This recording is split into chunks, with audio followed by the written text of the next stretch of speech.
ba nangangagat yan? Anong pangalan ng aso? Magnus. Magnus? Si Magnus Carlsen. Ano ba yung palabas na... Sa Dota. Meron na Ha? Dota. Dota? Magnus. Our next panelist, please welcome back on stage, Shona Chi. Dito ka. Gusto ka pag-ibiraso. Meron bang dog name? Meron may cat name? Dog name wala, no? Wala ganun. Thank you. And our third panelist, a passionate cosplayer from Carmona City. Hindi ba siya makakayas na sa akin? Who began cosplay joining in 2022. Please welcome Hope again. Go, sir. Nahihirapan siya mag-win. Delikado. May skill game pala dito. Delikado tayo.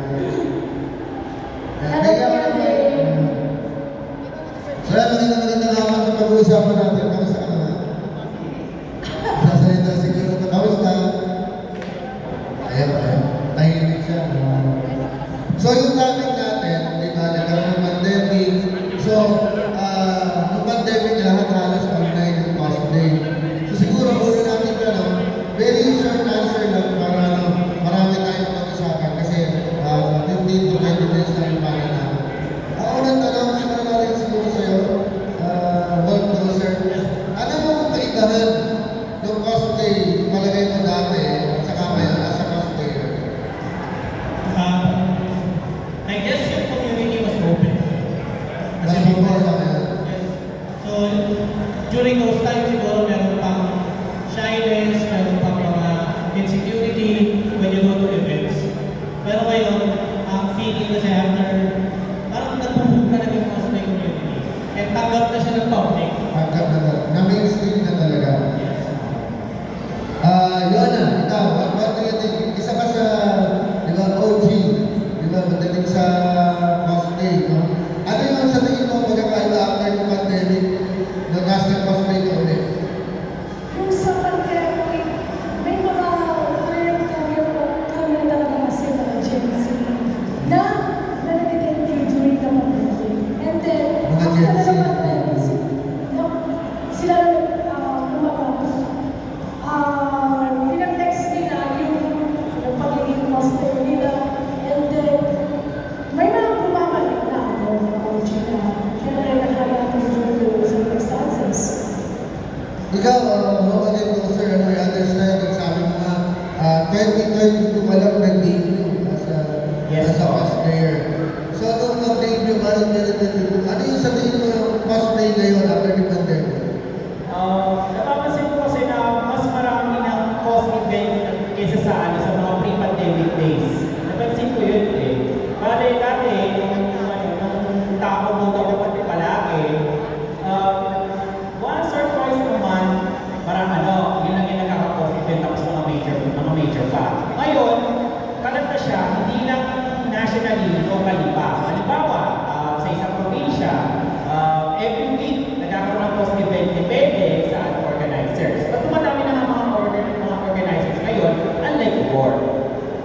Yona, sa palagay mo ba, yung iba na pag-hindi yung sir, yung ang daming cosplay event, sa palagay mo ba parang oversaturated na yung cosplay event na parang nakaka-cause na rin siya ng konting stress sa mga cosplayers? Well, depende naman sa akin. Kasi ako, may mga nagsabi kailangan mabawasan ng calls na ate, tapos dadalaga ng bago. Parang feeling ko parang mag-iba naman. So, depende sa... Ikaw, what to sir, sa tingin mo, sa sobrang dami mo yung cosplay event, do you think it's good for the community? Or at some point, parang, ano na siya, nasaturate masyado yung community na sobrang dami, parang na-stress na yung iba sa ganun? Ako kasi when I started cosplay, sobrang passionate ko eh. So, para sa akin, feeling ko kulang. Kulang ba? Yes, so, kasi sobrang saya. Para sa isang weekend, di ba? Kulang ba yun? Yes, for me, kulang pa. Lalo na dito sa North area.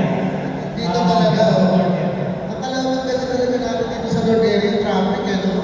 Kasi, like sa Ganda, madalas siya yung mga event, ang number one na talaga reklamo, matraffic. Pero I think, pagdating nung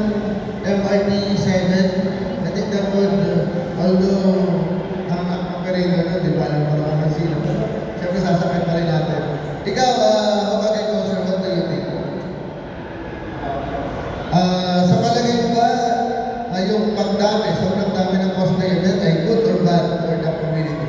Depende rin sa cosplayer kung sasakyan nila yung yung dami or mag-expect. Sometimes nakaka-feel din ako ng exhaustion kasi syempre sunod-sunod yun, di ba? Tapos nasa cosplayer din yun kung gusto niyang sabayan or medyo hinay-hinay muna kasi hindi lahat ng cosplayers can afford na magkaroon ng pambili ng costumes at iba pa. Minsan dinadaan ka sa DIY o kaya minsan halo-halo cosplay, whatever. Kung ano meron na sila ngayon Like me, aminado ko na limited yung cosplay ko. But hanggat maaari, hanggat kaya kong kaya kong ipagkasya yung gagawin ko. Basta ang importante, huwag ka mag-compromise sa sarili mo, if ever. Speaking of ng mga cosplay, mamaya po, 2:30. So lahat po ng naka-costume na cosplay, magkakaroon po tayo ng cosplay parade. Diba? Assemble lang tayo dito sa side ng stage, tapos paparade tayo sa Kaimon. Alam mo, ang maganda dito sa mga to, they are very welcoming sa mga cosplayers. Naalala ko nung way back 2010, nung naranasin natin yung mga napakababait na guard, diba? Kung mga lang, bawal mo po, mapalisin ka, diba? Yung sa mga venue na yun, no? Tapos, isa sa siguro post-pandemic issue, closer yung issue na sabi nila, naging toxic daw, toxic ng community. Tingin mo doon? May palagay ko na mas mas parang ang dami hindi Ako, naman. for me, it's kind of normal in a way kasi I've been in the gaming community, I've been in the crafting community, yung arts, tapos painting community. Para sa akin, lahat naman ng toxicity. Pero it's how you absorb it. Tapos kung paano kung sasabayan mo ba yung toxicity or are you gonna be positive about it?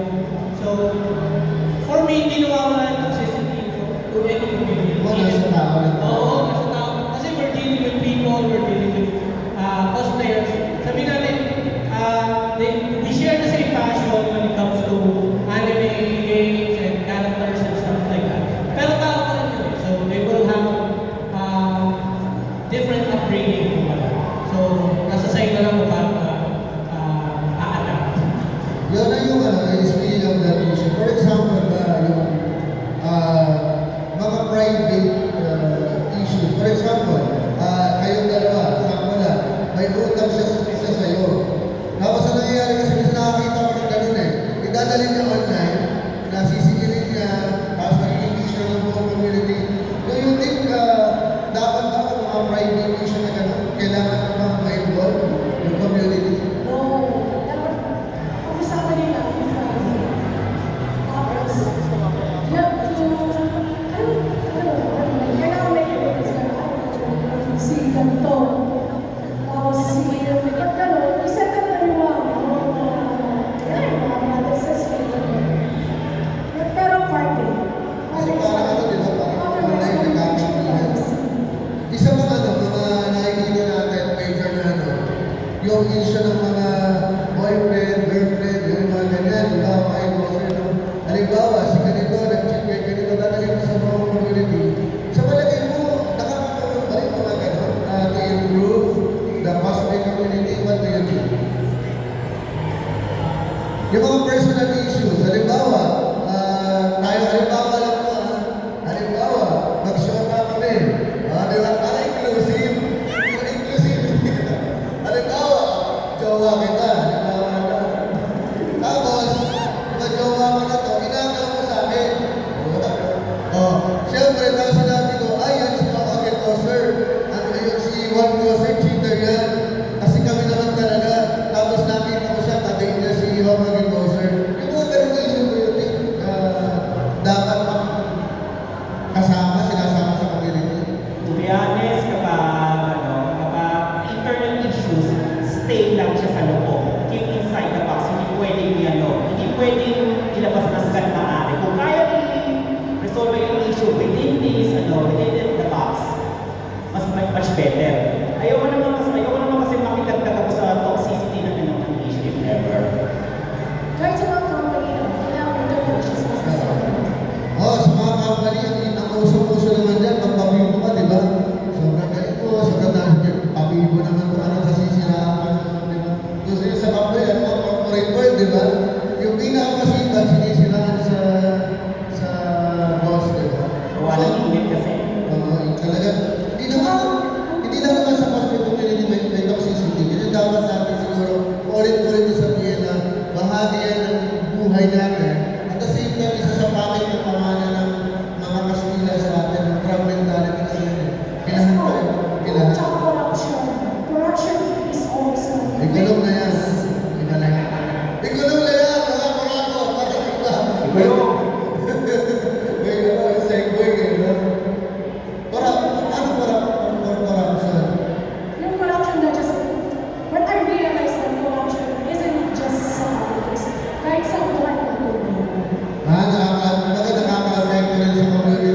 cosplay is for everyone, anyone, at all age.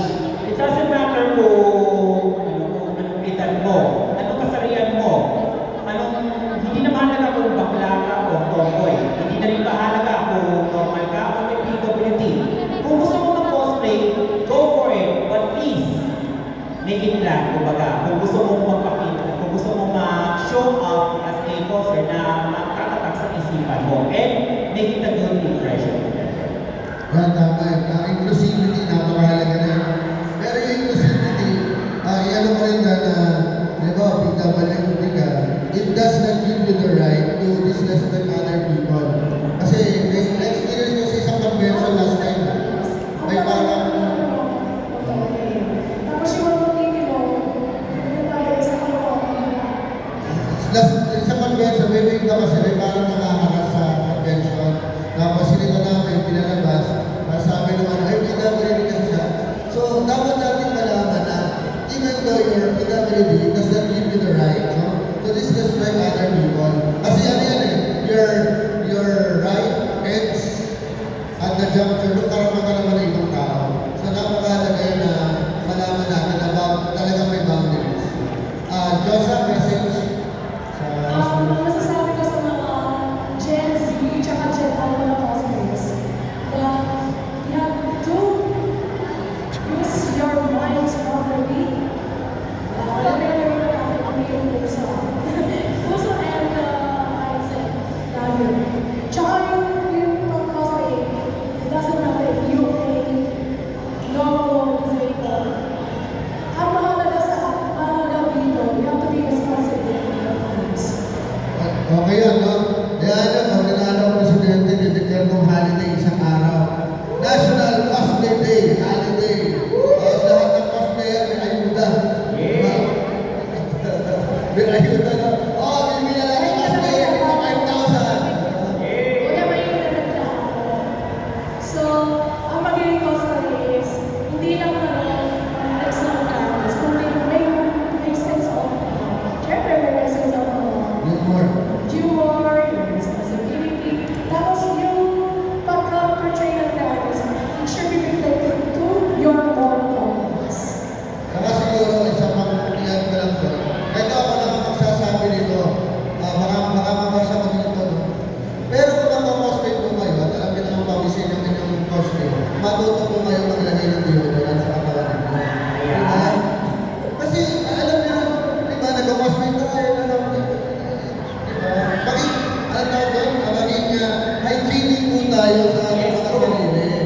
Kasi ang offensive yun eh, disrespect yun sa ibang tao, di ba? Di ba? Hindi na naman nasa cosplayer bilang tao din, pero hygienic tayo, di ba? So, kahit ako mabas, siguro it's about time that some practices that upfront, no? Alagaan po natin ang sarili natin. Kasi tayo rin ang makikinabang doon. Kung hygienic tayo ang mismo yung makikinabang doon. Hindi ako na nagsabi. Di ba? Yun ang may aso niya. Di ba? Walang amoy. Ganun ka. Ano ba ang message mo? For the people na gusto mag-try mag-cosplay, na hindi pa nag-cosplay, this is the best time na mag-cosplay. So kung meron kayong doubts or iniisip nyo nakakahiya, no, it's the best time na mag-start na sa cosplay. Now, for the existing cosplayers naman, yung mga nag-cosplay, keep doing what you're doing, if you're passionate about cosplaying. And from the very start pa naman, kaya ka nag-cosplay kasi, you love the character, you like to find people who share the same passion, or love the same character. Yun yung pinagmulan ng cosplay. Kaya ka nag-start ng cosplay. Now, if there are times na you feel na demotivated ka na mag-cosplay and tinatamad ka or tinatamad ka pumunta sa mga conventions, siguro, nakakalimutan mo na yung passion na nasimulan mo before. Kasi sa dami ng na-meet mo, may mga times na nag-cosplay ka na lang kasi ganun yung gusto ng mga kaibigan mo. Go back, step back, to the day na naalala mo yung gusto kong mag-cosplay. Nalalahanin mo yung feeling na yun.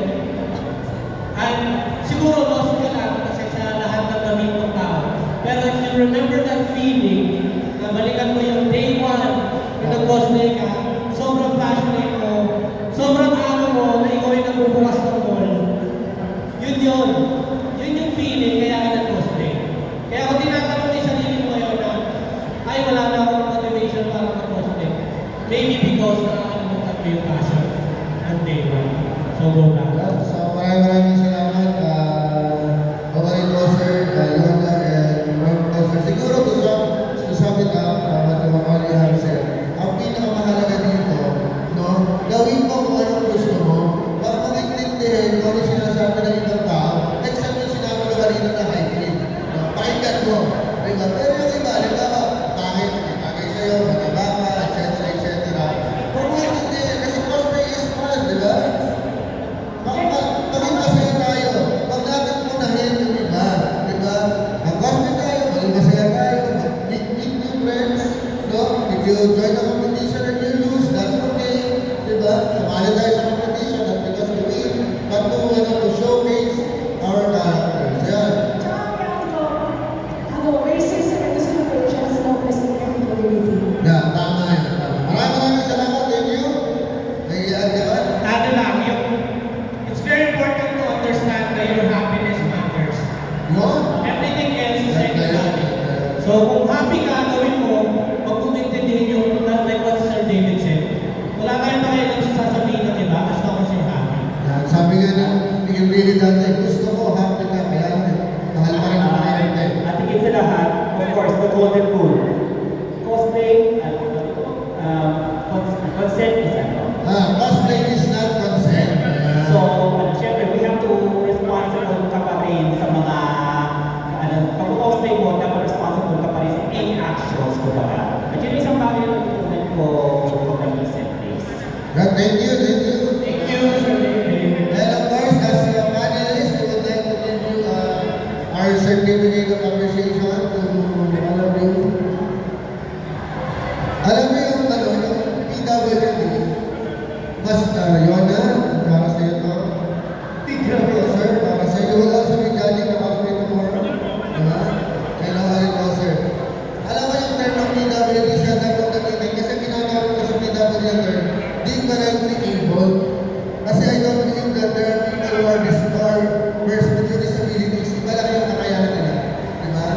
Differently able individuals, but they're still complete. Ito ba? Magnus. Magnus. Good boy, Magnus. Yeah. Congrats. Magnus, dito sa camera. Ano ba yung technique na inihahabis nito? Na ihahabis